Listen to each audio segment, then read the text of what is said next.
Welcome to Sri Gopalakrishna handloom. நம்ம இப்போ பார்க்க போகிறது செட்டிநாடு காட்டனில் செக்குடு சூப்பராக இருக்குங்க. பார்டர் வந்து த்ரெட் பார்டர் தான் வரும். நார்மல் வாஷு, லேசாக ஃபர்ஸ்ட் வாஷு.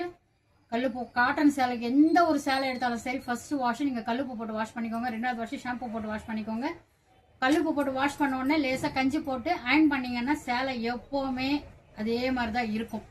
நீங்கள் வந்து டிசர்ஜென்ட் போட்டு வாஷ் பண்ணிவிட்டு கலர் நிற்கல அந்த மாதிரி கிடையாது. இது நான் சொல்கிற மெத்தட் நீங்கள் ஃபாலோ பண்ணிங்கன்னா லைஃப் லாங் இருக்கும். இப்போ நான் ஒரு கலர் ஷர்ட் காமிக்கிறேன். ஃபர்ஸ்ட் கலர் பாருங்கள், செக்குடில் ரெண்டு பக்கம் அண்ணன் டிசைன் வந்து த்ரெட்டில் தான் கொடுத்துருப்பாங்க. சூப்பராக இருக்குங்க. செக்குடு ஃபுல்லாக வந்து கான்ட்ராஸ்டாக கொடுத்துருப்பாங்க. அங்கங்கே செக்குடு. பல் பார்த்தோம்னா சீர்பல் தாங்க. பல் வந்து சீர்பல் வித்தவுட் ப்ளவுஸுங்க, வித் ப்ளவுஸ் கிடையாது. இப்போ நான் உங்களுக்கு இதில் கலர் சார்ட் காமிக்கிறேன். இதில் எந்த கலர் உங்களுக்கு பிடிச்சிருக்கோ அந்த கலரு வீடியோவில் இருக்கிற நம்பருக்கு ஸ்க்ரீன்ஷாட் எடுத்து அனுப்பிச்சிங்கன்னா உங்களுக்கு ஃப்ரீ ஷிப்பிங் கிடைக்கும்.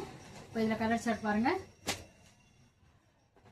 இதில் உங்களுக்கு எந்த கலர் பிடிச்சிருக்கோ அந்த கலருக்கு நீங்கள் வீடியோவில் இருக்கிற நம்பருக்கு ஸ்க்ரீன்ஷாட் எடுத்துருந்தீங்கன்னா free shipping without blouse, normal wash. Thank you. இன்னொரு வீடியோவில் சந்திப்போம்.